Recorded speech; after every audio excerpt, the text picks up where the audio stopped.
Assalamualaikum warahmatullahi wabarakatuh. Salam sejahtera untuk kita semuanya. Shalom, Om Swastiastu, Namo Buddhaya, salam kebajikan. Perkenalkan, saya Bismar Haris Satriawan. Saat ini bertugas sebagai seorang dosen dengan nomor induk dosen nasional 002-003-9404 yang saat ini bertugas di jurusan Ilmu Pemerintahan, Fakultas Ilmu Sosial dan Ilmu Politik, Universitas Palangkaraya.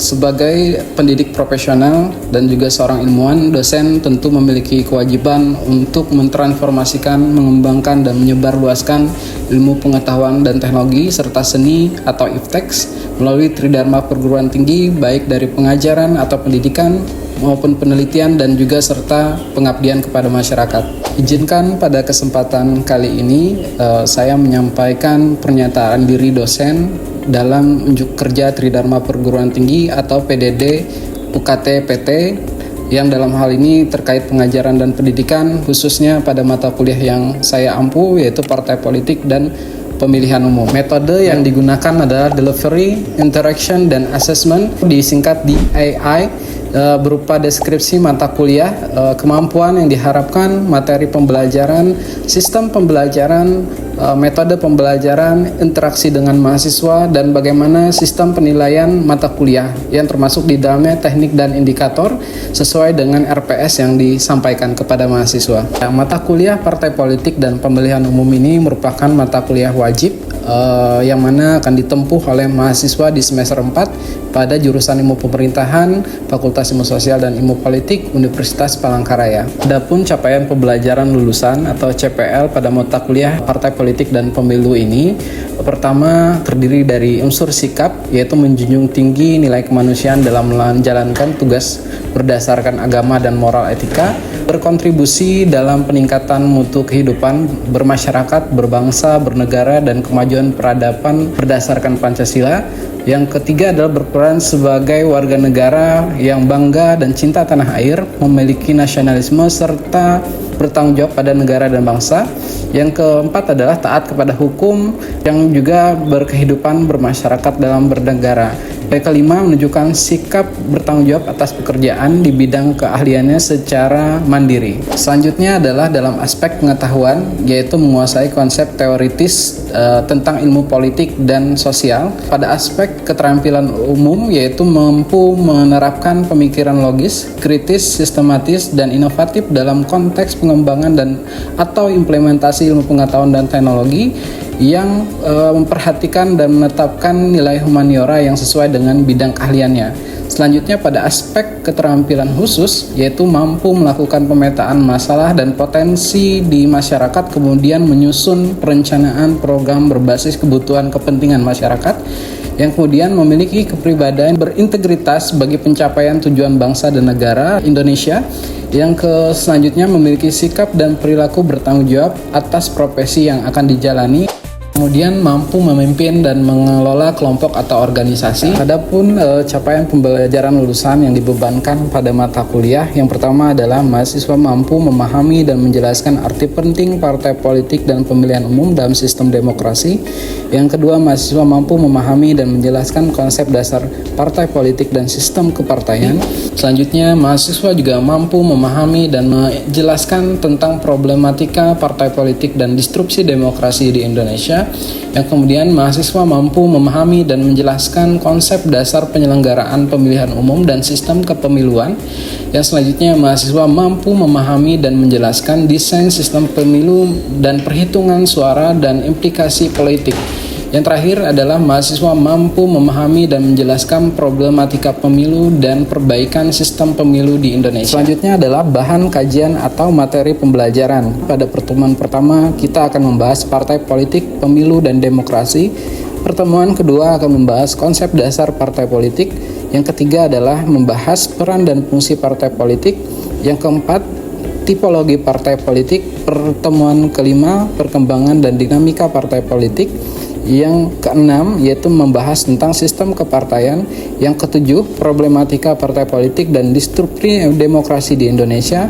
Dilanjutkan pertemuan ke-8 dengan TS, ya. Yang ke-9, pemilu dan penyelenggaraan pemilihan umum. Yang ke-10, proses pemilu. Yang ke-11 itu akan mempelajari tentang desain sistem pemilu, perhitungan suara dan implikasi politik. Yang ke-12 adalah mempelajari tentang patologi pemilu. Yang ke-13 adalah mempelajari tentang pengawasan dan penyelesaian sengketa pemilu. Yang ke-14 yaitu mempelajari tentang digital demokrasi. Yang ke-15 akan membahas dan mempelajari tentang problematika pemilu dan perbaikan sistem pemilu di Indonesia. Dan yang terakhir adalah pertemuan ujian akhir semester. Kita menggunakan daftar referensi antara lain buku dari Hewitt dan Chin pada tahun 2023 tentang Political Theory Introduction Bloomsbury Publishing ya. Yang selanjutnya juga menggunakan buku dari Graham and Hoffman tentang Introduction to Political Theory. Yang ketiga adalah Rie pada judulnya Political Parties and the Concept of Power Theoretical Framework. Dan yang terakhir ada menggunakan hasil dari luaran penelitian kami sebagai dosen, yaitu Demokrasi Distributed High Political Cost, Transactional Politics and Corruption yang dipublis di dalam jurnal Kementerian Dalam Negeri. Ya, adapun media pembelajaran yang digunakan terdapat 2 perangkat, yaitu perangkat lunak. Kita melakukan pemaparan, ceramah, dan juga diskusi tanya jawab. Perangkat keras selanjutnya yaitu kita menggunakan berbagai media pembelajaran seperti laptop, LCD, laser pointer, whiteboard ya, dan juga sampai dengan alat tulis lainnya. Ya, yang terakhir adalah kita menjelaskan tentang rubrik penilaian dalam mata kuliah Partai Politik dan Pemilu. Ada 3 aspek penilaian, yaitu tugas, ujian tengah semester, dan ujian akhir semester ya, dimana dalam ketiga aspek ini memiliki bobot masing-masing ya. Seperti tugas itu terdapat 30% penilaian dengan terdiri kemampuan kognitif 50% dalam satuannya, ketepatan penjelasan dan kelengkapan literatur review dan konsep dan teori itu 30% dalam satuan tugas, dan juga ketepatan sumber sitasi dan referensi sebesar 20% di dalam satuan penilaian tugas. Kemudian yang kedua yaitu penilaian mid semester atau ujian tengah semester, itu total keseluruhan 30%, di mana ini terdiri dari penilaian kemampuan kognitif, ketepatan penjelasan dan kelengkapan literatur review, konsep dan teori, dan juga ketepatan sumber sitasi. Yang terakhir adalah final semester assessment atau ujian akhir semester yang memiliki bobot 40%, yang terdiri juga dari kemampuan kognitif, ketepatan penjelasan dan kelengkapan literatur review, konsep dan teori, dan juga ketepatan sumber sitasi. Dengan total skor keseluruhan dalam mata kuliah ini terdapat 100% poin penilaian, seperti itu. Itu tadi penjelasan tentang mata kuliah yang kami ampu, yaitu mata kuliah Partai Politik dan Pemilihan Umum, yang merupakan mata kuliah wajib khususnya pada semester 4 di jurusan Ilmu Pemerintahan, Fakultas Ilmu Sosial dan Ilmu Politik, Universitas Palangkaraya, yang mana kami sampaikan dengan metode DII, yaitu Delivery, Interaction, dan Assessment, sebagaimana yang menjadi arahan dalam pernyataan diri ini. Selanjutnya adalah video pengajaran yang kami sajikan. Selamat menyaksikan. Ya, selamat siang semuanya. Assalamualaikum warahmatullahi wabarakatuh. Salam sejahtera untuk kita semuanya. Shalom, Om Swastiastu, Namo Buddhaya, Salam Kebajikan. Ya, bertemu lagi pada hari ini di kelas kita Partai Politik dan Pemilihan Umum pada semester 4 di jurusan Ilmu Pemerintahan, Fakultas Ilmu Sosial dan Ilmu Politik, Universitas Palangkaraya. Sebelumnya, gimana kabarnya hari ini? Alhamdulillah. Terima kasih hadir di kelas kita hari ini. Kita pada pertemuan ini adalah pertemuan ketiga. Di pertemuan ketiga ini kita akan lebih mendalami bagaimana peran dan fungsi partai politik sendiri untuk di dalam sistem demokrasi di Indonesia. Nah, untuk set pertama kita akan melihat bagaimana peran utama partai politik ya di dalam sistem demokrasi. Ada 2 aspek penting, yaitu menurut teori dan ekonomi ya, yang kita sering dapat dalam melihat peran utama partai politik. Yang pertama adalah agregasi dan juga artikulasi kepentingan. Singkat gambaran, agregasi adalah bagaimana proses aspirasi atau masukan ya di dalam sistem politik atau demokrasi di Indonesia itu masuk sebagai satu masukan kepada pihak yang berkepentingan atau pihak stakeholder yang memiliki domain dalam proses suatu aspirasi seperti itu. Agregasi itu bisa disampaikan oleh berbagai pihak yang kemudian ditampung seperti itu ya. Tampungan itu disebut agregasi kepentingan. Artikulasi itu adalah memfilter lagi apa yang menjadi masukan, apa di dalam aspirasi itu terhadap partai politik biasanya seperti itu. Jadi peran partai politik itu adalah mengagregasi dan mengartikulasi kepentingan itu supaya pada akhirnya menjadi sebuah kebijakan atau peraturan yang mengatur baik di tingkat nasional, di tingkat provinsi sampai dengan di kabupaten kota di daerah. Nah, ini adalah pemahaman yang mungkin juga harus teman-teman pahami, yaitu bagaimana partai politik itu bertindak sebagai sektor perantara. Jadi di dalam sistem kita demokrasi itu dia bersifat yang disebut dengan intermediary sektor atau sektor yang menjadi perantara seperti itu ya, yang mampu mengumpulkan beragam kepentingan dan juga yang ada di dalam masyarakat. Sebagaimana yang saya sampaikan tadi, diartikulasikan ya, bagaimana banyak bentuk aspirasi kepentingan itu dan setelah diagregasi masuk ke artikulasi kemudian masuk pada tahapan transformasi kepentingan itu menjadi sebuah kebijakan. Itulah yang disebut dengan peran partai politik intermediary sektor atau sektor perantara seperti itu. Oke, selanjutnya ini adalah peran partai politik yang bisa teman-teman lihat ya. Nah, rakyat dan kepentingan itu di dalam hierarki ini adalah yang paling bawah ya teman-teman. Jadi bisa aspirasi itu masuk di dalam pergerakan sosial. Yang kedua, inisiatif masyarakat madani ya. Yang ketiga, LSM atau non-government organization ya, NGO, atau juga secara partai politik langsung, media massa, lembaga pendidikan atau ilmuwan maupun dengan keagamaan. Kira-kira teman-teman dalam menyampaikan aspirasi misalkan ke yang bersifat politis kira-kira lebih masuk di mana kira-kira sering terjadi seperti itu. Misalkan novel, misalkan aktif di dalam organisasi keagamaan, bisa menyampaikan aspirasi melalui misalkan organisasi yang diikuti. Misalkan keagamaan, dia langsung bisa masuk di perhatikan garisnya ya teman-teman ya.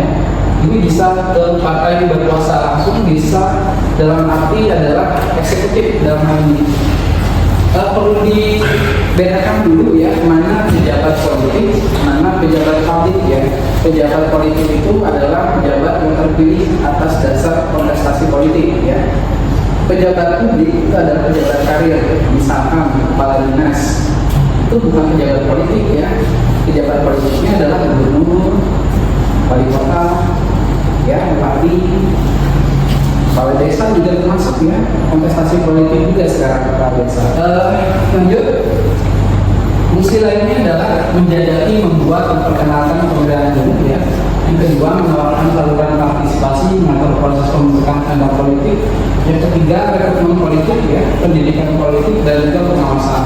Jadi selain memiliki fungsi yang sebagaimana disebut sebelumnya, juga memiliki fungsi penting ya partai politik, yaitu melakukan salah satunya merekrutmen, melakukan pendidikan politik dan juga pengawasan. Biasanya itu sering terjadi ketika menghadapi pemilihan umum. Dosen juga sering ya, kalau melakukan pengabdian kepada masyarakat juga bisa melakukan pendidikan politik kepada masyarakat.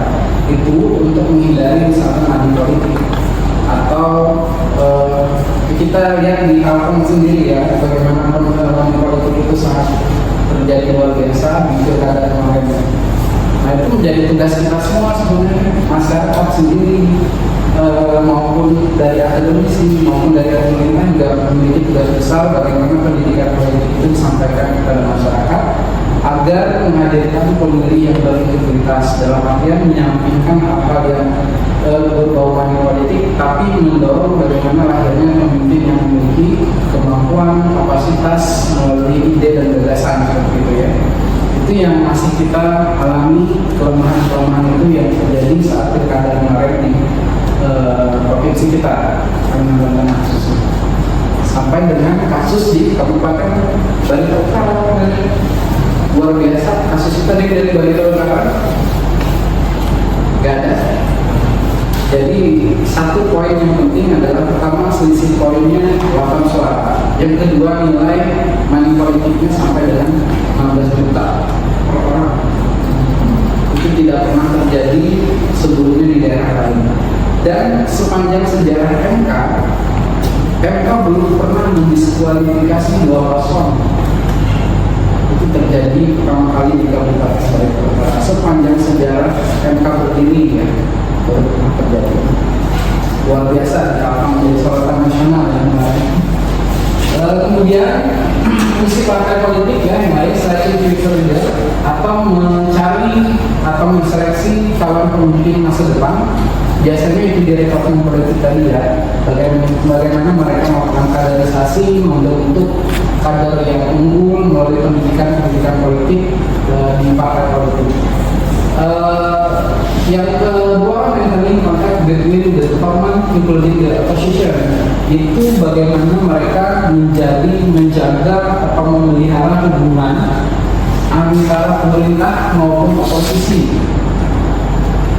Jadi program partai politik juga kadang juga menjadi jembatan memelihara bagaimana menyambungkan oposisi di pemerintahan demi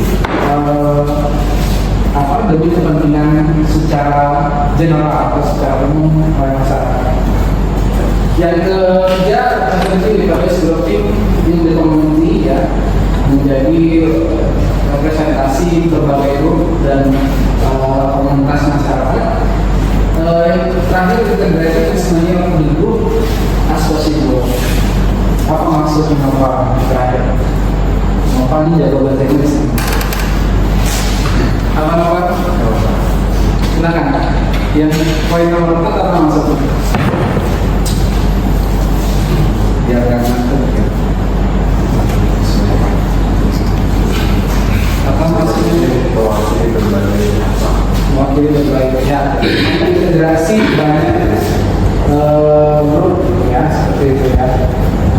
Ya itu tadi kembali lagi ke tahapan awal, bagaimana kepentingan itu diakomodir seperti itu dari banyak kepentingan. Oke, lanjut. Tadi juga sudah disampaikan, saya highlight saja ya dari 5 fungsi partai politik tadi ya, menurut Undang-Undang Nomor 2 Tahun 2011 Pasal 11 ada pendidikan politik, penciptaan iklim yang kondusif, penyerapan, penyusun, penyaluran aspirasi politik, partisipasi politik warga negara sampai dengan mekanisme politik. Itu sudah kita sampaikan ya. Selanjutnya tujuan umum partai politik ya, kita pernah memprojek di Undang-Undang Nomor 2 Tahun 2011 tentang partai politik. Tujuan umumnya adalah 4 poin ya, mewujudkan cita-cita nasional bangsa Indonesia sebagaimana dimaksud dalam pembukaan Undang-Undang 1945. Yang kedua, menjaga dan memelihara keutuhan negara kesatuan Republik Indonesia. Yang ketiga, mengembangkan kehidupan demokrasi berdasarkan Pancasila dan menjunjung kedaulatan rakyat dalam negara kesatuan Republik Indonesia. Dan yang terakhir, mewujudkan kesejahteraan bagi seluruh rakyat Indonesia. Saya balik tanya, kira-kira tujuan umum itu sudahkah dilakukan atau diperjuangkan oleh partai politik hingga hari ini? Belum. Gimana? Belum maksimal. Belum maksimal. Berjuang misalnya sudah mungkin ya, cuma hasil yang mungkin belum maksimal. Kita tidak bisa juga boleh mengatakan mereka tidak melakukan apa-apa. Juga banyak ya partai politik yang kontribusinya terhadap negara itu bagus gitu ya. Hanya saja tujuan-tujuannya mungkin yang secara spesifik belum tercapai seperti itu. Selanjutnya tujuan khusus partai politik ya. Ini secara khusus di dalam Undang-Undang Nomor 2 Tahun 2011 tentang partai politik, yaitu meningkatkan partisipasi politik ya anggota dan masyarakat dalam rangka penyelenggaraan kegiatan politik dan pemerintahan. Yang kedua, memperjuangkan cita-cita ya dalam kehidupan bermasyarakat, berbangsa dan bernegara, dan yang ketiga membangun etika dan budaya politik. Dan sekali lagi, sudahkah menjalankan peran dan fungsinya dengan baik? Kira-kira respon teman-teman dulu. Siapa ya? Christian. Gimana Christian? Fungsi dari partai politik sendiri kira-kira sudah dijalankan belum dengan baik? Sudahkah menjalankan peran dan fungsinya dengan baik? Belum. Sedikit alasan kira-kira apa? Kenapa?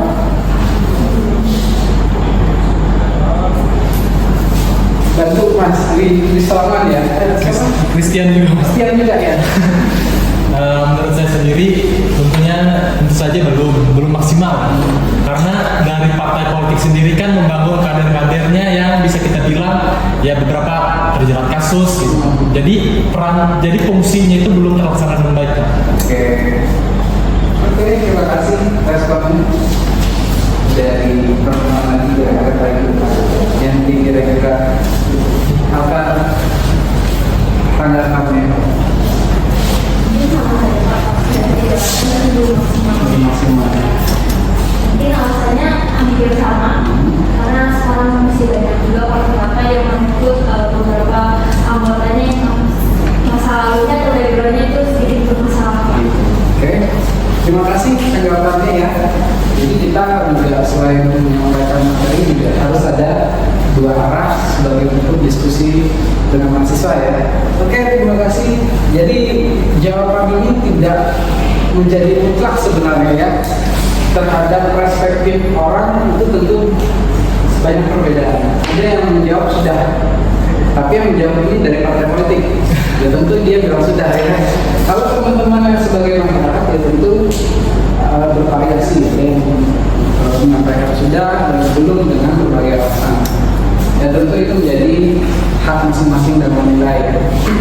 Oke, ini adalah permasalahan partai politik saat ini. Ada 10 poin setidaknya yang saya lihat dari berbagai riset juga ya, dan dari berbagai tulisan literatur itu, dan juga termasuk riset kami pribadi ya. Ada 10 permasalahan yang menjadi problem peran dan fungsi partai politik saat ini. Pertama, etika dan budaya.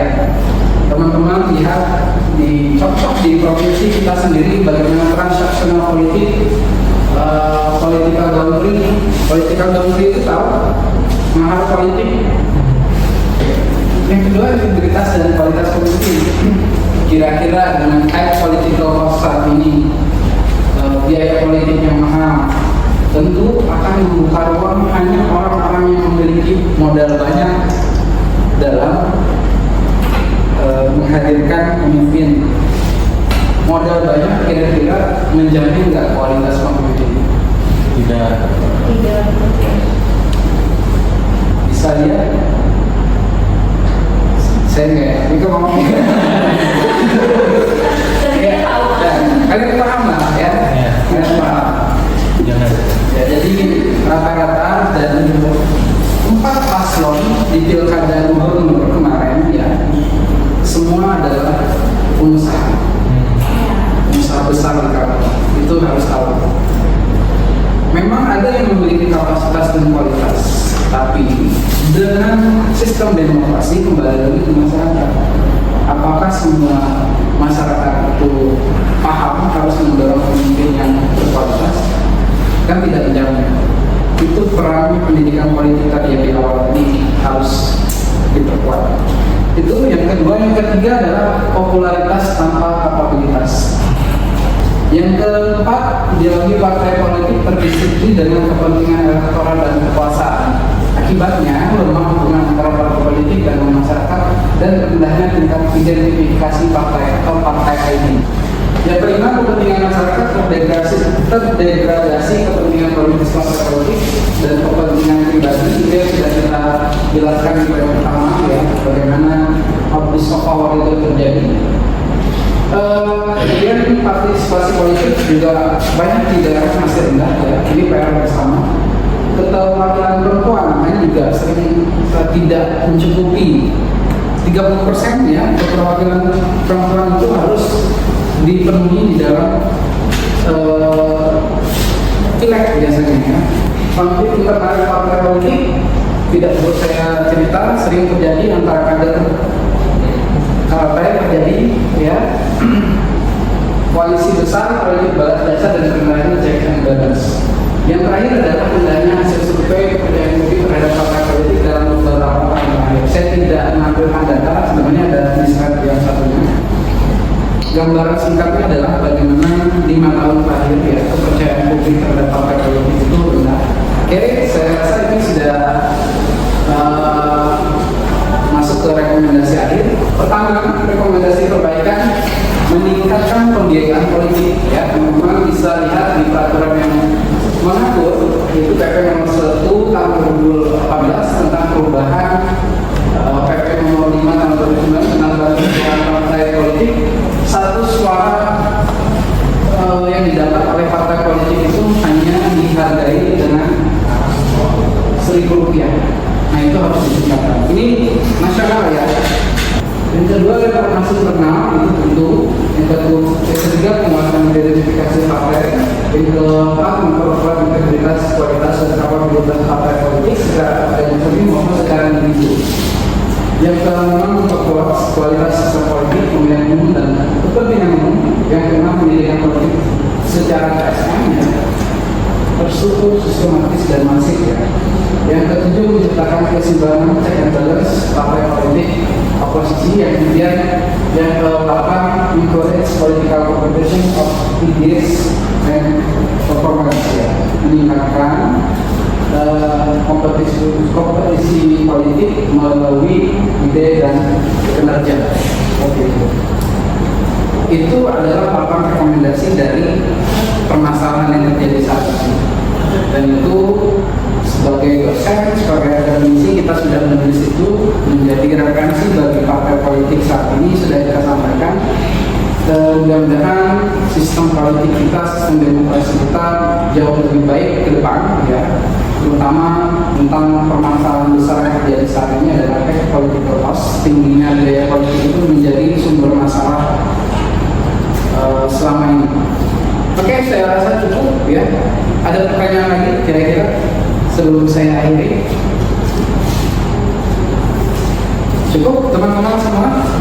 Oke, semoga materi yang kita sampaikan pada hari ini dapat membawa manfaat yang besar dalam ilmu pengetahuan maupun secara khususnya di dalam partai politik dan pemilihan umum ya, menjadi manfaat ke depan bagi teman-teman ketika memang nanti bisa menjadi kader partai politik atau menjadi politisi langsung ya, menjadi bagian kebaikan ke depan dalam sistem politik di Indonesia. Saya rasa cukup teman-teman, terima kasih. Saya akhiri, selamat siang, assalamualaikum warahmatullahi wabarakatuh, salam sejahtera untuk kita semua, salam Om Swastiastu, Namo Buddhaya, sampai jumpa. Terima kasih semuanya.